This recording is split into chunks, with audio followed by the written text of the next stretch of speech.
आज हम आपको दिखाने वाले हैं अमेरिका के मॉडल सिविलाइजेशन से पहले माया सभ्यता की कहानी। कैसे कबीले के सरदार ने दूसरे कबीले पर हमला किया, कैसे एक आदिवासी ने अपनी पत्नी और बच्चे को बचाने के लिए अपनी जान दांव पर लगा दी। क्या ये अपनी पत्नी और बच्चों को दूसरे कबीले वालों से बचा पाएगा या ये खुद उनके हाथों मारा जाएगा? चलिए देखते हैं।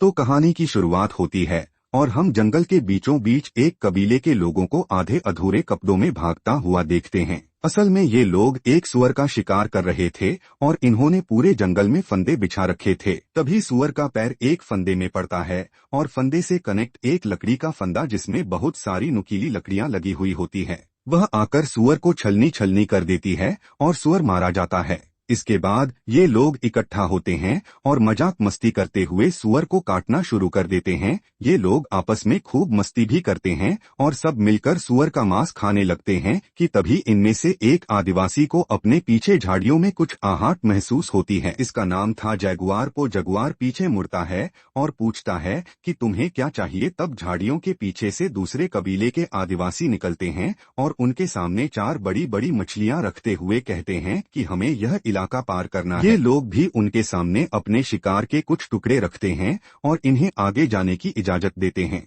इसके बाद झाड़ियों के पीछे से एक के बाद एक कई आदिवासी निकलते हैं और यहाँ से गुजरने लगते हैं। तब जगुआर पॉ देखता है कि इनमें से कई लोग घायल हैं, उनके शरीर पर चोटें हैं। उसे कुछ ठीक नहीं लगता, इसलिए वह उनसे पूछता है कि क्या हुआ था। तब इनमें से एक आदिवासी कहता है कि हमारा कबीला तबाह हो गया है और अब हम एक नई जगह पर जा रहे हैं। जगुआर को इन पर शक होता है, इसलिए वो इनके पीछे जाने लगता है। लेकिन तभी उसके पिता, जो कि कबीले के सरदार भी थे, वो इन्हें रोक देते हैं।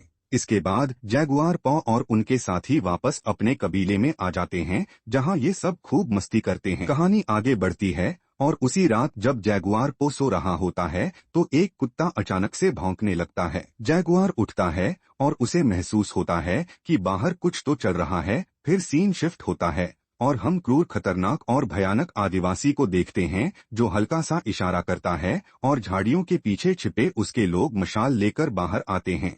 इधर जगुआर ने भी झाड़ियों के पीछे जलती मशाल को देख लिया था। वह समझ जाता है कि जरूर कुछ तो गड़बड़ है, इसलिए वह अपनी बीवी और बच्चों को लेकर भागने लगता है। लेकिन तभी एक दुश्मन आदिवासी की नजर उस पर पड़ती है। इससे पहले कि वह जगुआर और उसके परिवार को मारता, जगुआर पो उसे खत्म कर देता है और अपने परिवार को लेकर कुएं की तरफ भागता।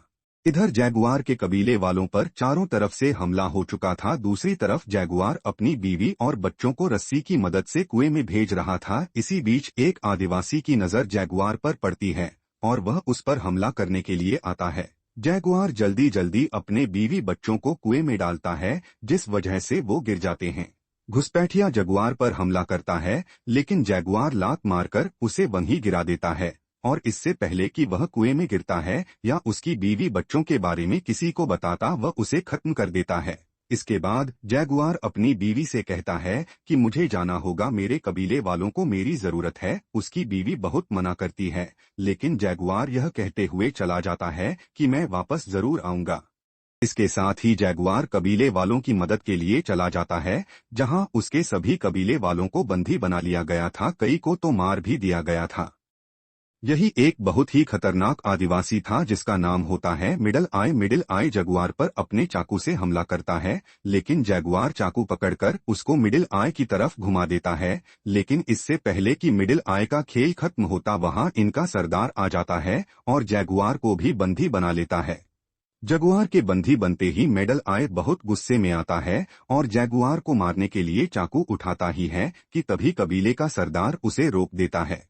इसके बाद जगुआर अपने पिता से कहता है कि मुझे माफ कर देना पिताजी, मैं किसी की रक्षा नहीं कर पाया। लेकिन तब मिडिल आई यह बात सुन लेता है और समझ जाता है कि यह जगुआर का पिता है, इसलिए वह जगुआर की आंखों के सामने उसे मार डालता है।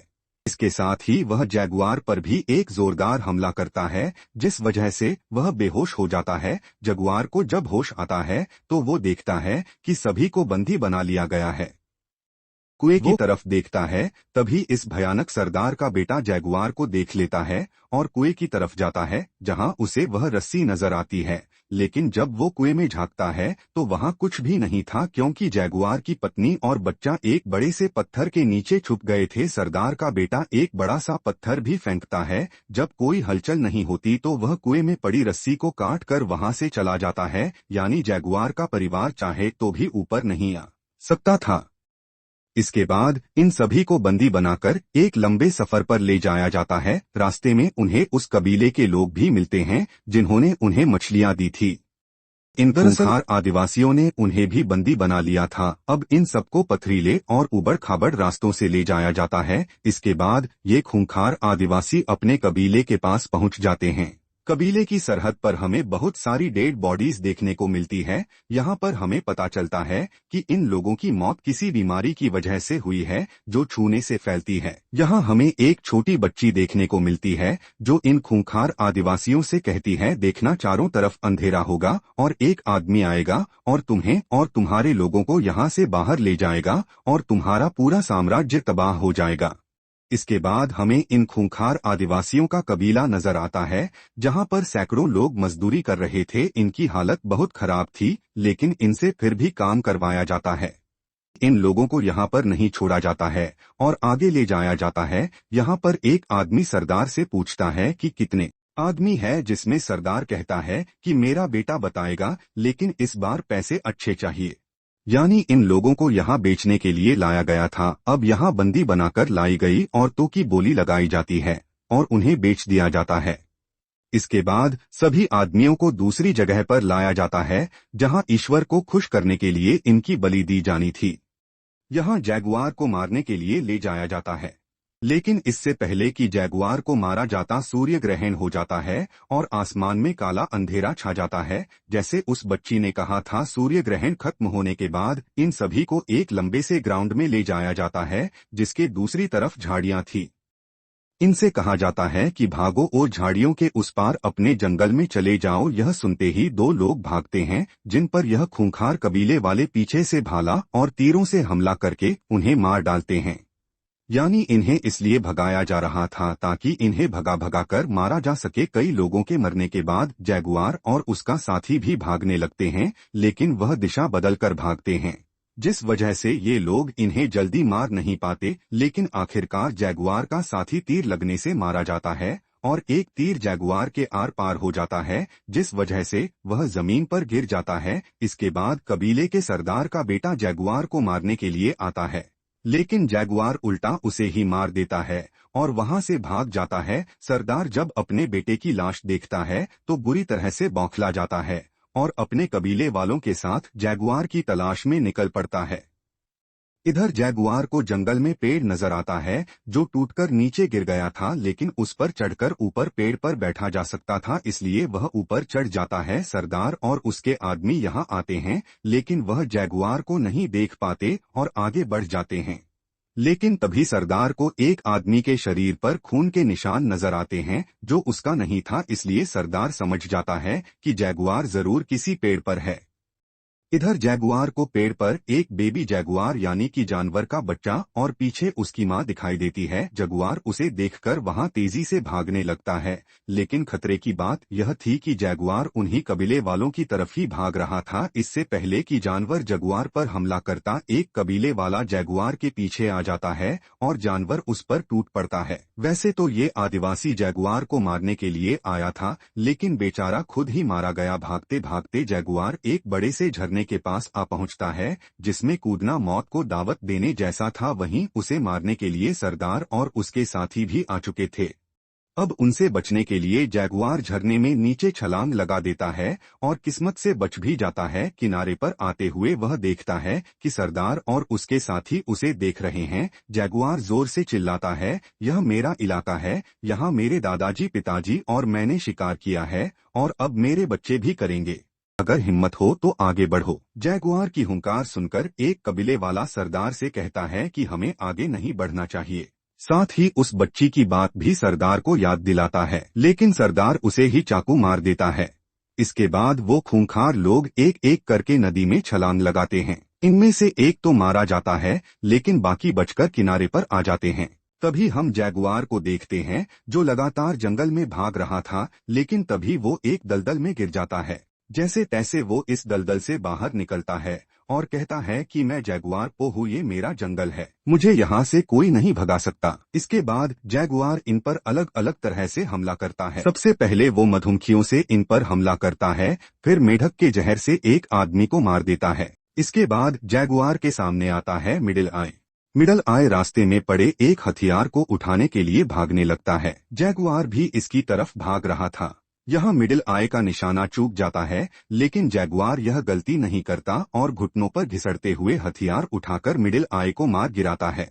इसके साथ ही यहाँ पर बारिश शुरू हो जाती है, जिस वजह से कुएं में पानी भरने लगता है, यानी कि जैगुआर की पत्नी और उसका बच्चा डूबने वाले थे। जगुआर की पत्नी को लेबर पेन भी शुरू हो जाता है, यानी वह किसी भी वक्त बच्चे को जन्म दे सकती है।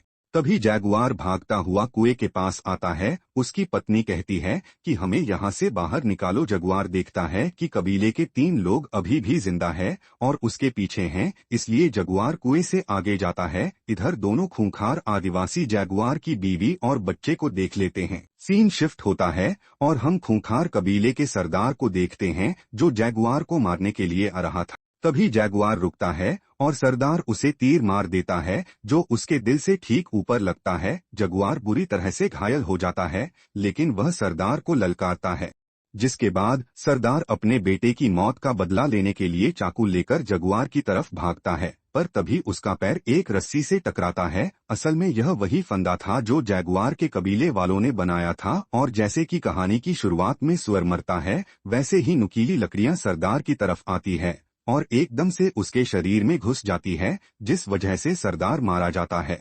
सरदार की मौत के बाद जगुआर फिर से भागना शुरू करता, क्योंकि दोनों खूंखार आदिवासी अभी भी उसके पीछे थे। फिर से सीन शिफ्ट होता है और हम जैगुआर की पत्नी को देखते हैं, जो कुएं के पानी में ही बच्चे को जन्म देती है। जैगुआर भागता हुआ समंदर के किनारे पहुंच जाता और बड़ी हैरानी से समुद्र की तरफ देखने लगता। वह कबीले वाले भी जैगुआर के पीछे समंदर किनारे पहुंच जाते हैं, लेकिन जगुआर को मारने की जगह वह भी समंदर को बड़ी हैरानी से देखते हैं। असल में समंदर में बड़े बड़े जहाज होते हैं और कुछ छोटी कश्तियां जो इधर ही आ रही थी। मौका देखते ही जगुआर जंगल की तरफ भागता है और कुएं के पास जाकर अपने परिवार को कुएं से बाहर निकालता है। इसके बाद जैगुआर अपने पूरे परिवार के साथ होता है और उसकी पत्नी जंगल से इन बड़े बड़े जहाजों को देखती है और पूछती है कि क्या हमें वहां जाना चाहिए। जैगुआर शिप्स को देखता है और कहता है हमें जंगल में वापस जाना चाहिए। इसके साथ ही जैगुआर अपने परिवार को लेकर जंगल में अंदर की तरफ चला जाता है। यहाँ पर हमें पता चलता है कि यह जहाज यूरोपियंस के थे, जो इन टापुओं पर कब्जा करने के लिए आए थे। और इसी के साथ कहानी यहाँ पर खत्म हो जाती है। तो दोस्तों, आपको कैसी लगी हमें कमेंट करके जरूर बताएं और हमारे चैनल को सब्सक्राइब करने के लिए आपका बहुत बहुत धन्यवाद।